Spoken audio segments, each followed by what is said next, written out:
Boa tarde a todos, o meu nome é Diogo Joshua, sejam bem-vindos ao meu podcast. Hoje, episódio número 4, temos connosco o João. O João é treinador das qualidades físicas também, trabalha maioritariamente com atletas de futebol. João, desde já, obrigado pelo teu tempo, pela tua disponibilidade. Gostava que numa primeira fase te apresentasses, falasses um pouco das tuas formações e pronto, daquilo que atualmente exerces. Ok, olha, obrigado pelo convite também, boa tarde a todos. Teve difícil para fazer este podcast, mas finalmente deu para conciliar tudo. Sim, João Gavazzi, pronto, há quem me trate mais por Gavazzi, outros só por João. Trabalho em dois projetos, neste momento estou a trabalhar em dois ginásios, um mais virado para a parte do treino com atletas, outro numa vertente com atletas não competitivos, como eu costumo dizer, que também são verdadeiros atletas, pessoas que têm o seu objetivo comum, normal, da prática de exercício físico e bem-estar. Sou licenciado em Ciências do Desporto, fiz também uma pós-graduação na FMH em Strength and Conditioning, foi aí que também dei, vamos dizer, a alavanca para começar todo este projeto do trabalho de desenvolvimento das qualidades físicas, que foi sempre uma área de grande interesse, mesmo quando praticava futebol e quando era atleta de futebol era uma área que eu gostava bastante. E pronto, assim muito resumidamente, são estes dois projetos em que eu trabalho neste momento e em que continuo a fazer diariamente e a dividir-me por estes dois projetos. Boa, João. Falando mais num dos teus projetos, que é o trabalho com os atletas, que é também para esse um bocadinho o propósito do podcast, eu tenho seguido, como tu sabes, o teu trabalho e vejo que tu costumas fazer, pronto, e muito bem, a avaliação da prontidão dos vários atletas que te chegam, pronto. Isso pode ter algum impacto na sessão do treino e se calhar antes de responder a esta pergunta, o que é isso de avaliar a prontidão do atleta? Assim também para quem ainda não sabe, ou seja, duas questões assim, o que é, ou seja, qual é que é o objetivo e depois se tem ou não impacto no treino que tu vais dar a esses atletas. Sim, é assim, a parte da prontidão do atleta é uma avaliação que eu costumo utilizar diariamente no sentido de adaptar da melhor forma possível o estímulo que eu quero provocar naquele atleta. Na maioria dos casos, esta necessidade de recorrer a estas estratégias de avaliação, que mais especificamente com que eu trabalho, é uma aplicação que se chama Readiness, foi criado por um investigador espanhol e que eu e os meus colegas começámos a perceber que era uma ferramenta muito prática que no contexto onde nós trabalhávamos se adequava bastante e que também, por outro lado, não era enfadonho, digamos, entre aspas, para os atletas realizarem este tipo de avaliação. É uma avaliação muito subjetiva, obviamente, vale o que vale. A própria PSE é muito parecido com uma PSE. É uma avaliação que consiste em 4 perguntas, portanto este questionário diário consiste em 4 perguntas. Uma primeira relacionada com o sono, uma segunda pergunta relacionada com a fadiga muscular, uma terceira mais relacionada com o cansaço no geral, e depois aqui é esta diferença que nós temos que fazer, porque alguns atletas consideram, ainda se confundem estas duas perguntas muito uma com a outra. E depois uma quarta pergunta relacionada com o stress, com os níveis de stress. E nós começámos a implementar este tipo de teste para poder, mais até no contexto in-season, nós estamos a trabalhar num contexto de PT, onde os atletas, quando chegam, muitos deles já tiveram o próprio treino com a equipa, ou já tiveram treino bidiário, muitas das situações, e nós temos que ter aqui muitas cautelas no trabalho que vamos realizar com eles. E esta era mais uma das maneiras de nós podermos adequar o estímulo do treino ao máximo àquilo que o atleta consegue fazer naquele dia. Porque muitas vezes obviamente nós planeamos as sessões de treino, temos uma ideia de um planeamento seja do microciclo, seja do mesociclo em que o atleta está inserido, mas depois é este bom senso e este toque e esta análise que nós temos que fazer diariamente, porque se nós por acaso estamos a colocar, por exemplo, intensidade a mais no treino que vamos realizar com o atleta, à partida isto já vai ser despropositado e o atleta até acaba por perceber isso mesmo. Obviamente, sendo uma avaliação subjetiva, poderá ter alguns erros, nomeadamente com atletas mais jovens, é ainda difícil às vezes de ter resultados muito viáveis. Não é? Os atletas ainda não compreendem muito bem a bateria de teste, mas eu acredito que com a prática e com a implementação disto de forma constante e com consistência em todos os treinos deles, eles acabam por perceber melhor a intenção daquilo e a nossa experiência tem sido muito positiva porque é um teste muito prático, é um teste que tu consegues fazer numa aplicação com o teu telemóvel que te aí faz o registro de todas as sessões que tu fazes com atletas e em que fazes este tipo de teste e a nível de... E até é engraçado porque como te grava, faz-te um histórico e tu consegues depois falar um bocadinho com o atleta e perceber, olha, estás a ver, neste mês, nesta semana, não correu tão bem, estavas mais cansado, não te deitaste tão cedo, coisas deste género, estás a ver valores mais baixos. Depois comparamos com outros tipos de testes, como por exemplo o teste de Counter Movement Jump, e começamos a fazer aqui algumas correlações entre estes dados e os dados, por exemplo, do salto. E isto é interessante porque o atleta acaba por sentir que nós não estamos meramente a dar treinos ou a fazer planeamentos, mas que também estamos efetivamente preocupados com outros parâmetros relacionados mais até com o estilo de vida do atleta. Ok, perfeito. Isso é mesmo muito importante para nós, não é? Apesar de ser subjetivo, mas também para os atletas, ou seja, eles perceberem, ok, se calhar estás mais cansado ou o treino da manhã foi mais forte, então é importante se calhar gerirmos aqui as nossas cargas, o impacto que isto vai ter, pronto, fisiologicamente, biologicamente no teu corpo, pronto, e eles assim lá está, mais uma vez percebem isso mesmo que estás a dizer, não é só vá, faz aí 10 agachamentos, não sei quantas elevações e pronto, vá, o treino está feito e és o maior e levanta a maior carga que tu conseguires. Exatamente, eu até acrescentaria num atleta de futebol tu tens várias qualidades físicas que podes desenvolver isto, depois dependerá de cada um, da fase da época em que se encontra, poderá depender da sua utilização, é completamente diferente eu ter dois atletas que apesar de terem os mesmos treinos, os mesmos minutos de treino, as mesmas rotinas de treino, mas se um joga o outro não joga, há certas qualidades físicas e a própria intensidade do treino não é a mesma coisa que a intensidade do jogo, nós podemos e devemos puxar um pouco mais para este atleta e analisar, ok, o que é que este atleta precisa? Os níveis de força deles estão bem? Será que eu preciso trabalhar um bocadinho mais a componente da velocidade? E pronto, e este questionário acho que depois também nos ajuda diariamente, quando ele vem, eu perceber, ok, em primeiro lugar perguntar, o que é que tu fizeste em campo? Às vezes há esse contacto com alguns treinadores, outros não. Quando não há, temos de tentar perceber junto do atleta, pronto. E depois a partir daí também delinear, ok, se calhar hoje é um bom dia para trabalharmos a parte da força, se calhar hoje é um bom dia para fazermos um trabalho mais virado para outro tipo de qualidade física. Boa, muito bom, excelente, João. E agora que falaste nas qualidades físicas que os atletas deviam trabalhar, nós agora, pronto, como tu sabes, estamos na parte mais do futebol fora da época, para quem não está dentro dos termos. Que qualidades essenciais é que tu achas que os atletas de futebol deviam focar ou trabalhar na altura desta época?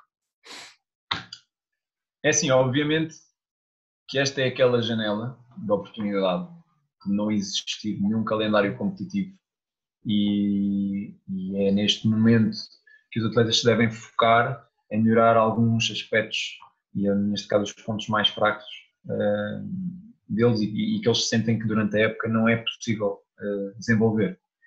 Mas é claro que isto depois depende tudo de atleta para atleta. Tu podes ter um atleta que está numa fase, apesar de estar nesta fase de janela de oportunidade do off-season, pode ser um atleta que está numa fase de reabilitação de uma lesão, numa última fase, e então não quer dizer que seja assim tão linear as qualidades que tu deves desenvolver. No entanto, vamos pensar em atletas que estão completamente saudáveis e estão completamente aptos a treinar ou inclusive a competir, se a começar já amanhã a época ou a pré-época, eu acho que este é o momento ideal para tu desenvolveres a força dos atletas, nomeadamente os níveis de força máxima do atleta. Acho que é o momento ideal, porque este é um tipo de trabalho que pode gerar alguma fadiga, obviamente, e é um trabalho que tem que se ter muito cuidado quando se faz dentro da própria época competitiva, nomeadamente se estiveres a trabalhar com atletas que têm uma cultura de treino reduzida, e isto podes ter atletas, por exemplo, estrangeiros, não estão nada habituados, ou um atleta que até tenha a tal cultura de treino, mas de repente tem uma alimentação completamente diferente. Então, durante a época, tu tens que ter muito mais cuidados com este tipo de trabalho e na implementação deste tipo de trabalho. No off-season, eu acho que o principal e no qual nós nos focamos mais a prioridade será desenvolver os níveis de força máxima deste atleta. Noutras qualidades que eu também acho importante continuar a desenvolver, temos também a olhar um bocadinho para o efeito residual de cada uma delas. Obviamente, por exemplo, a capacidade aeróbica de muitos deles tem uma reserva se calhar um bocadinho maior do que algumas qualidades físicas, e tu acabas por perceber que não precisas de insistir tanto nesse patamar, mas que se calhar aquela fase, por exemplo, poderá ser uma fase importante para o trabalho de aceleração, para o trabalho da velocidade, para este tipo de estímulos que tu sabes que mais rapidamente eles vão perder aquelas adaptações. Ou seja, tens que medir entre aquilo que avalias o atleta e entre aquilo que tu sabes que o atleta é capaz, e depois perceber, ok, posso mexer aqui, não posso mexer aqui, ou não devo ainda mexer aqui, apesar de ser um período de off-season. Que eu acho que é uma janela de oportunidade, mas tu tens sempre que avaliar atleta a atleta. E como nós trabalhamos em contexto individual, obviamente que às vezes há treino a pares e por aí fora, mas esta questão de individualização do treino, do processo de treino, é fundamental. Não vale a pena andar aqui, como eu costumo dizer, a dar a mesma sopa para todos. Claro. E em termos de qualidades, a que nós nos focamos mais nesta fase é no desenvolvimento dos níveis de força máxima, mas obviamente não descuramos tudo o resto.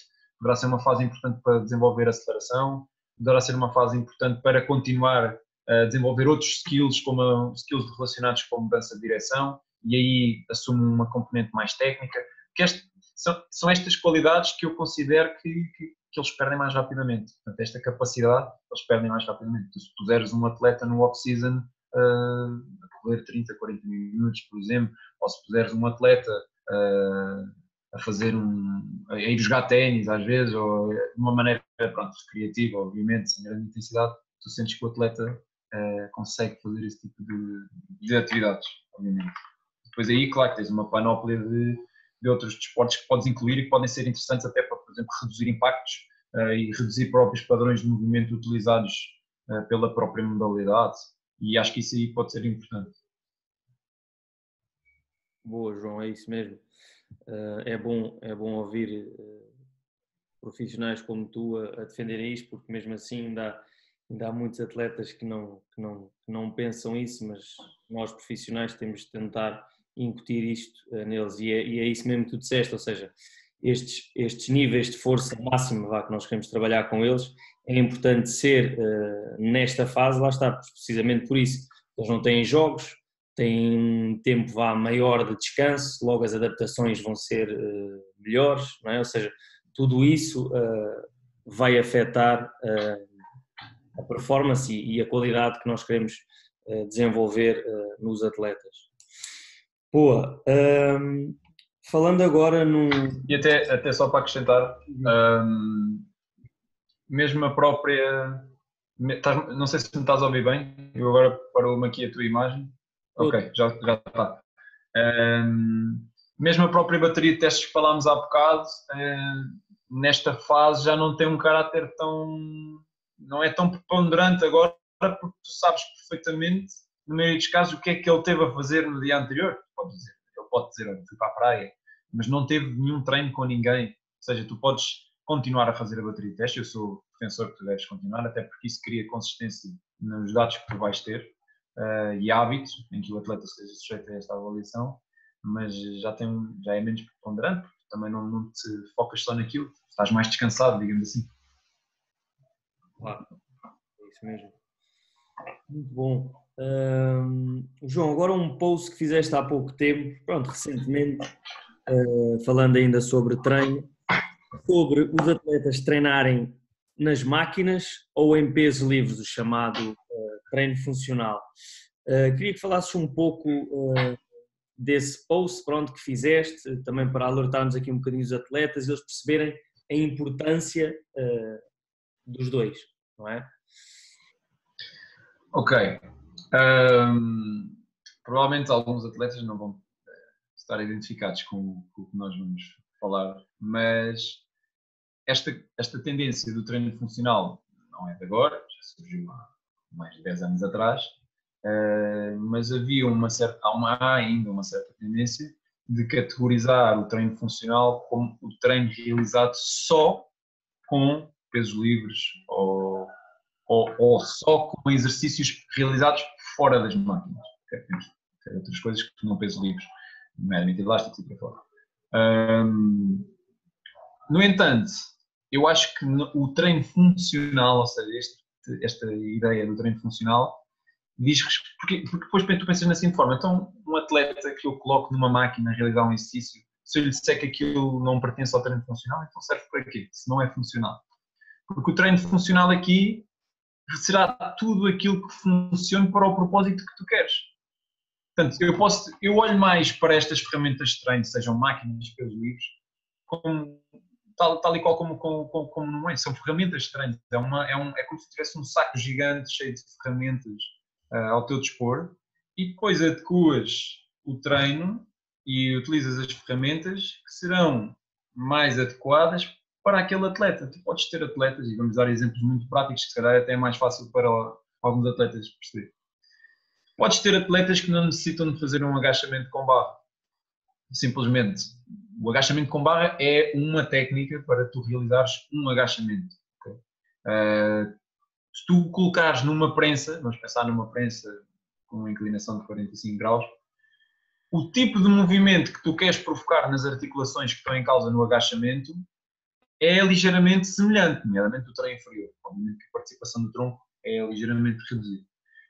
Mas eu acho que nós não devemos fechar as portas a determinados acessórios e a determinadas ferramentas de treino, porque em muitos casos elas podem ser bastante válidas. E às vezes há esta ideia de que os atletas não vale a pena ir a uma máquina, mas poderá haver alguns casos em que as máquinas poderão ser bastante benéficas. Dou-te um exemplo prático, já tive um atleta que beneficiou bastante de fazer algum trabalho de força numa máquina de adutores, de fazer adução e abdução da coxa. Ou seja, nós não devemos abolir as máquinas porque alguém disse que é um instrumento não funcional ou que não devemos estar dependentes das máquinas. Depende. É a palavra que eu mais uso hoje em dia e quando fazem alguma coisa. Depende, porque tu tens tantas opções, tu consegues gerar tantos resultados e resultados positivos através de tantas ferramentas de treino que limitares a tua prática a alguns exercícios pode até ser perigoso. E aliás, eu costumo dizer, isto há vários caminhos para nós irmos dar a um objetivo. Podes ter um atleta que, sim senhor, o agachamento com barra, pode ser... Eu estou a dar o exemplo do agachamento com barra, não sou anti-agachamento com barra, aliás, eu não sou anti nada. Sou anti coisas mal aplicadas ou mal adequadas, não sou anti exercício nenhum. Obviamente cada um tem preferência por alguns exercícios, uns ou outros, mas nada disso, nada de passar essa imagem, é apenas um exemplo. As máquinas poderão ser importantes em algumas fases, para algumas pessoas, para certo tipo de trabalho de força, e lá está. Claro que como há determinados exercícios, por exemplo, que eu utilizo bastante e gosto que sejam a base, por exemplo, há determinados atletas que eu gosto de criar-lhes a progressão para eles conseguirem fazer elevações, por exemplo. Mas se eu tiver um atleta que nunca fez ou que precisa de regredir e precisa de o colocar a ir a um pull down ou fazer outro tipo de trabalho, eu devo fazer isto. A maioria dos atletas, quando me chega às mãos, temos uma grande parte, quando chega às mãos, isto para eles é como se fosse uma modalidade nova. Eles nunca praticaram, nunca fizeram nada no ginásio, nunca praticaram, e quando chegam, eles também, da mesma maneira, quando começaram a jogar a modalidade deles, tiveram que aprender a técnica, ali também vão ter que aprender. E nós, acho que o nosso trabalho enquanto treinadores é cada vez mais adaptar e fazer progressões ou regressões e adaptar-se da melhor maneira. O atleta, tu tens que conseguir criar um programa de treino, neste contexto individual, o mais adaptado ao atleta. E mesmo num contexto de equipa, eu já tive algumas experiências no contexto de equipa. Eu vou dar um exemplo. Tive uma experiência numa equipa e quando me apresentaram as ferramentas de treino, as ferramentas eram muito limitadas. E a pessoa faz o quê? Deixa de trabalhar ou pensa assim, não, isto não é funcional. Não, tu tens que pensar assim, pá, com isto, o que é que eu consigo fazer? Claro que tens sempre aquela ideia, ok, não se fazem omeletes sem ovos, certo? Há certo tipo de... Se eu quero chegar aqui a um certo patamar, então também vou ter que utilizar outros recursos. Mas há sempre coisas que tu consegues fazer. E eu fico um bocado cético quando fecham as portas ou fecham a entrada de alguns materiais, ou só porque está na moda, ou só porque a tendência de falar em treino funcional. E para mim, treino funcional é qualquer tipo de treino que de forma segura e eficaz tu consigas influenciar positivamente o atleta. Boa, é isso mesmo. Também sou apologista disso. Não te vou mentir a dizer que não houve meio uma altura assim que já fui anti-máquinas, ou seja, uma pessoa lê e tal e aprende. Mas Também eu. Pá, normal, não. Há determinadas fases. Exatamente. Mas depois, lá está. Depois, eu acho. Já agora deixa-me só acrescentar aqui, desculpa estar a interromper. Força. Isto também acho que serve para nós treinadores refletirmos. É muito fácil, nos dias de hoje, principalmente porque as redes sociais têm muita informação. Tal como tu falaste no outro dia, no podcast anterior, falaste isso muito bem. Informação há muita hoje em dia. É muito fácil de um treinador cair na tentação de seguir uma determinada tendência ou de seguir um determinado método e fechar-se naquele método. E tal como tu, também houve uma fase em que eu achava, ok, se calhar as máquinas não fazem sentido. Mas depois, se a pessoa refletir um pouco mais, vais avançando, vais adequando a tua prática, se calhar vais percebendo, isto não é assim tão linear, há tantas opções. E eu também concordo contigo. É isso mesmo. E eu concordo muito com aquilo que tu dizes, ou seja, temos muitas ferramentas, pá, vamos usar, não é? E funcional é mesmo isso que tu dizes, ou seja, é tudo, não é? Ou seja, tem é que ser adequado aos atletas, não é? É simples. Sim. Às vezes há muita gente que ainda não vê isso e ainda vemos muitos, eu ainda vejo, infelizmente, e tu também, muitos bons usos da vida e outras coisas. Não é que lá está, mais uma vez, não seja uma coisa, um material, é mais uma ferramenta, não é? Mas às vezes olho e digo, pá, o que é que isso te vai dar? Ou seja, não faz assim muito sentido, mas pronto, isto também é a nossa visão, não é? Aquilo que nós analisamos perante aquele exercício, não é? Pronto. E às vezes o atleta, pronto, só porque viu o Sérgio Ramos ou mais não sei quem a fazer, pronto, também vai querer imitar um bocado aquilo que tu dizes também. Sim, eu acho que nós temos que ser os principais agentes, digamos assim, a educar os atletas nesse sentido que tu falaste agora. Os atletas hoje em dia também têm acesso a essa vasta informação que nós falámos. E como tu disseste bem, deste esse exemplo prático, se amanhã um atleta profissional de futebol colocar um vídeo a fazer um exercício XPTO e por acaso até colocar um vídeo associado que mostra a performance dele em campo, tu és capaz de ter mais de uma centena de jovens a fazer aquilo amanhã no ginásio. Não quer dizer que seja o mais adequado, e acho que também passa um bocadinho por nós.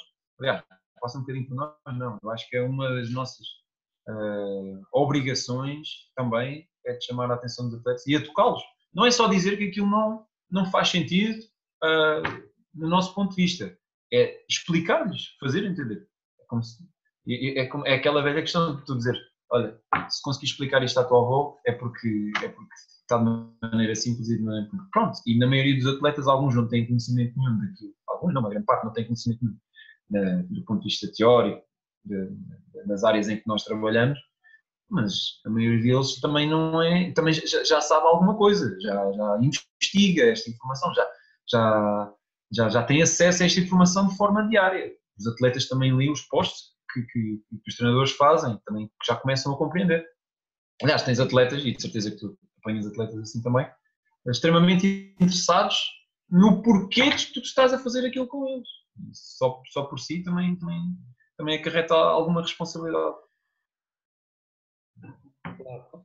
Mais uma vez aquilo que eu te estava a dizer, ou seja, apesar de pronto, ainda haver alguns assim, mas vamos esquecer esses, mas é isto que eu tento sempre dizer aos meus atletas, e tu e pronto, a vossa equipa também, ou seja, porque é que estamos a fazer isto, ok? Porque hoje também, não é? Ou seja, não é só fazer, não é só mandar fazer. Se mandar fazer toda a gente sabe, tira o curso e pronto, vai fazer. Agora, porquê, como, lá está, e o quando, não é? Às vezes é o mais importante. Pronto, também estavas a falar, e vou pegar nisso que tu disseste, da educação que é importante nós darmos aos atletas, e acredito que vocês também, e tu faças esse trabalho, ou seja, para além, lá está mais uma vez, de dar treino, acredito que tu fales muito com os teus atletas, não é? Ou seja, a importância disto, a importância daquilo, às vezes fora do treino, ou seja, por exemplo, o sono, ok, que é uma coisa muito, pronto, muito em voga, né? E é um assunto que eu insisto com muitos atletas e estou sempre a falar, mas a minha questão para ti é que mentalidade ou o que é que tu passas aos teus atletas e que ou seja, que mentalidade é que eles devem ter para ter sucesso na carreira deles, ou seja, imagina, lá está mais uma vez, não dás só o treino, falas também com eles, qual é que é a tua opinião relativamente a isso, ou seja, que mensagens é que tu passas aos teus atletas para eles perceberem, ok, isto não é só vir aqui e treinar, ok? Quando digo atletas, pronto, estes atletas vai um bocadinho de encontro àquilo que é este podcast, ou seja, o atleta moderno. O que é que achas, ou pontos importantes que tu queiras transmitir neste podcast a quem nos está a ouvir? É assim, na grande maioria dos casos, o que eu gosto de explicar aos atletas é que existem realmente coisas que tu consegues controlar, são as coisas que te dizem respeito e que tu deves trabalhar, e vão haver coisas que tu não consegues controlar. Nomeadamente, falamos sempre só sobre as coisas que conseguimos controlar. Se um atleta chegar pela primeira vez, eu não vou pensar só no tipo de treino que vou fazer com este atleta, obviamente que isso vai ser a base e depois vou construir tudo à volta disso. Mas nós focamos muito em adequar todo o estilo de vida do atleta, ou tentar que ele reflita um bocadinho sobre esse estilo de vida que leva ou que pretende ter, e depois então adequar o treino, porque é o que eu muitas vezes lhes transmito. Não vale a pena vir aqui treinar bem, não vale a pena comer bem, se eu depois não me deito a horas. Não vale a pena eu deitar-me a horas, vir aqui treinar bem, se eu depois faço uma alimentação que não vai de acordo ao estilo de vida que eu pretendo levar. E nós temos exemplos, e eu muitas vezes até brinco com isto e digo assim a alguns de vocês, e qualquer dia o Cristiano Ronaldo faz-me uma chamada a dizer quem sou eu. Mas eu costumo dizer, na maioria dos casos, o Cristiano não fez, porque fala-se muito do Cristiano, e eu, para mim, pá, é um exemplo máximo de trabalho. Pá, excelente mesmo. Mas na maioria dos casos eu digo, pá, vocês, em termos de treino complementar, ou treino de força, o que quer que seja, podem até já ter feito algo mais avançado, vamos pôr aqui entre aspas, do que aquele fez. A questão é que aquele senhor, com 30 e muitos anos, tem um estilo de vida tão adequado e é tão consistente há não sei quantos anos na carreira dele, lá está, os resultados estão à vista. Portanto, nós focamos muito nesta parte que eu referi agora, que é a consistência. Pá, não são 10 treinos que vão mudar a carreira de um jogador. Não são 2 meses de treino lá no ginásio em Carcavelos que vão mudar completamente a carreira do jogador. Nós também queremos saber transmitir quais são as ferramentas que o atleta tem que ter, e quando eu digo ferramentas, é o que é que ele tem que fazer, o que é que ele pode controlar para poder potenciar ao máximo o seu talento e para poder desenvolver a sua carreira. Na maioria dos casos é perceber o que é que tu podes controlar. Em muitos casos, os atletas sobrevalorizam realmente aquilo que dão ou aquilo que fazem. Às vezes tu pensas, eles dizem, não, mas eu até faço. Mas será que fazem mesmo? Não é pretender também passar aquela mensagem do no pain, no gain, ou todos os dias é dia de treino máximo. Olha, ainda esta semana dou um exemplo, tive um atleta mais jovem, e ele perguntou-me porque é que os treinos não são todos os dias para arrebentar. E eu disse-lhe, olha, em primeiro lugar, tu estás a treinar quase todos os dias e eu não posso arrebentar todos os dias. E em segundo lugar, ninguém treina todos os dias no máximo. Porque se tu treinares todos os dias perto do teu máximo, não há nenhum dia que tu estejas a treinar no máximo. Não consegues. Esta noção de isto, assim, de uma maneira muito abrangente. Mas isto para explicar aos atletas, especialmente aos mais jovens, é uma maneira eficaz naquele caso. Mas eu acho que dos principais conselhos que eu dou, que nós damos, são estes: é tentar adequar o máximo estilo de vida. Perceber primeiro, pá, dormes bem, não dormes, que horas é que dormes, a que horas é que fechas o telefone antes de ir para a cama, tens momentos de lazer com a tua família. Eu acho que isto é subvalorizado. Eu acho que às vezes os atletas fecham-se completamente e às vezes precisam de falar sobre aspectos e sobre até às vezes aspectos do treino, ou o treinador não pôs a jogar ou qualquer coisa. E eu já tive casos de atletas que não falam com os próprios pais sobre estes assuntos. Lá está, por exemplo, o parâmetro do stress, muitas vezes avaliado. Alguns se calhar olham para o questionário e dizem, stress, nunca estou estressado. Pronto, é uma avaliação que ainda não sabem fazer daquilo que realmente estão a fazer. Mas é avaliar estas pequenas coisas, se eu durmo bem, se não durmo, como é que está a alimentação dele. E há pequenas coisas que obviamente não é do nosso corpo, falaram muito bem no podcast anterior.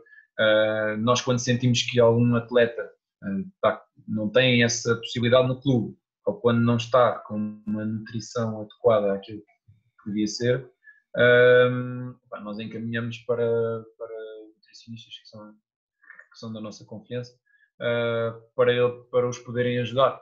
E é isto. Depois andamos aqui neste círculo profissionais. Temos um atleta que não está com uma determinada lesão, ok, daqui um determinado fisioterapeuta para poder avaliar e perceber o que é que pode ser feito. Ou seja, eu acho que os atletas hoje em dia têm tudo ao dispor deles. Têm tudo. Um atleta hoje em dia com 14 anos já tem um PT para as qualidades físicas. Já tem um agente desportivo que pode colocar no outro patamar. Alguns já têm um mental coach que poderá ajudar numa parte. E tu vês atletas com 14 anos que estudam, às vezes até praticam 2 desportos e têm tanta coisa à volta. Estás a ver? Tantos desportos ou tanta carga horária, mas depois faltam aqueles pequenos pormenores.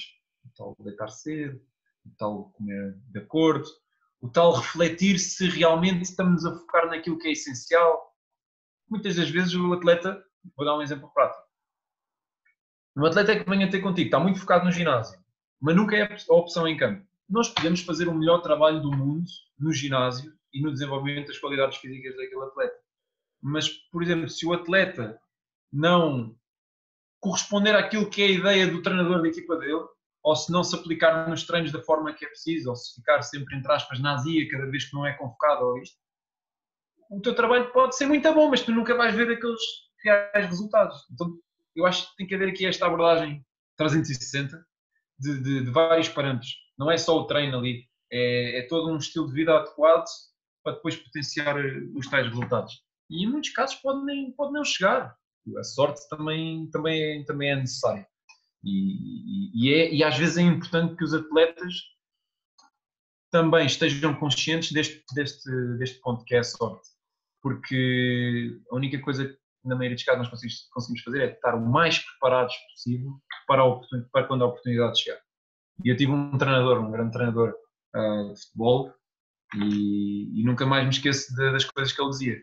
Vocês têm que estar preparados o ano todo, nomeadamente para o futebol. Têm que estar preparados o ano todo para qualquer oportunidade. No momento em que vier um empresário ver-vos e vocês não tiverem, se vocês forem 8, ele leva o 6. E ele dizia isto, não está, não quero 8, vou levar o 6. pensas sobre isso, é verdade. Se calhar tens que estar constantemente a reforçar todos estes aspectos junto dos atletas e já não é só treino. Tens que assumir aqui um caráter com um cheirinho noutras áreas, porque eu acho que depois também tem que se ter algum cuidado. Nós, ok, a nossa base é o treino, mas trabalhamos com a parte do treino das qualidades físicas. Há algum problema mais grave relacionado com outra área, nutrição, etc. Caminha para outra pessoa que seja especialista nisso. Eu defendo, aliás, nós defendemos muito isso. Boa. Pontos aqui, João, mesmo muito importantes, que eu também defendo, é um pouco esse 360 que tu falaste, do descanso, da recuperação, da alimentação, da nutrição, como falámos no podcast, no episódio número 2, e sem dúvida também o treino, ou seja, é um bocado isso que tu dizes.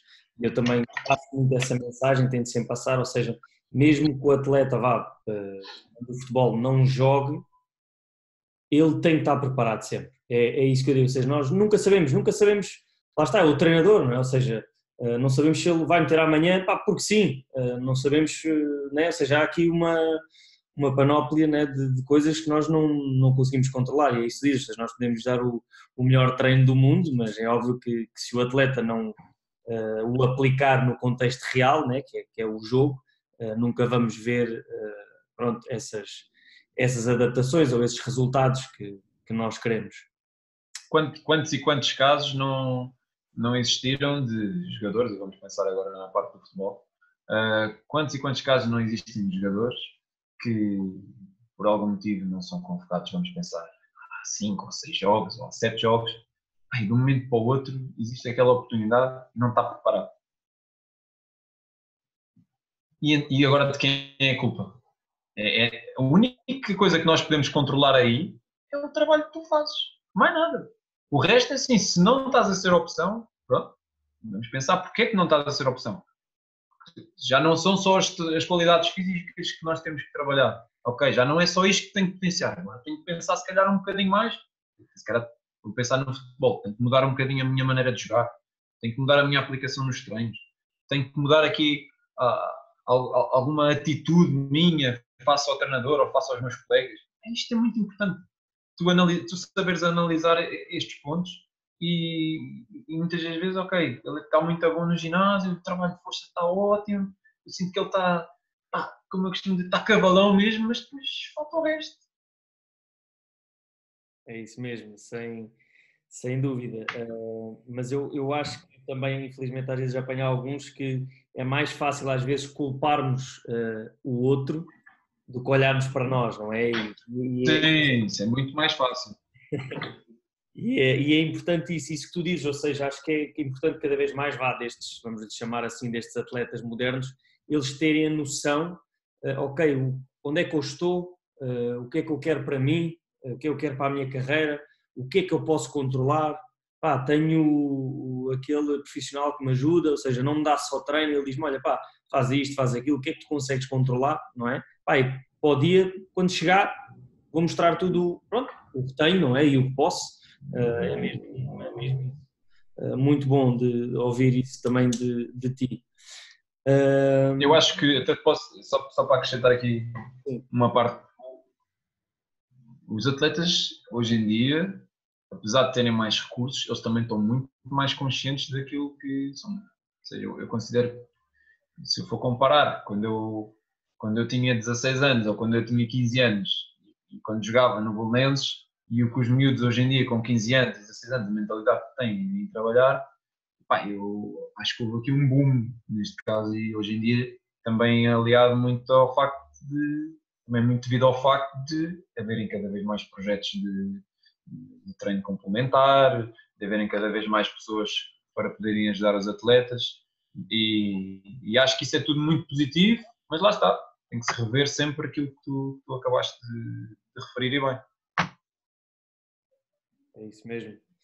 Grande João Gavaso. Se os atletas quiserem seguir, e outros profissionais, o teu trabalho, onde é que eles podem seguir? Podes partilhar aqui algumas redes sociais onde tu partilhas um pouco o teu trabalho?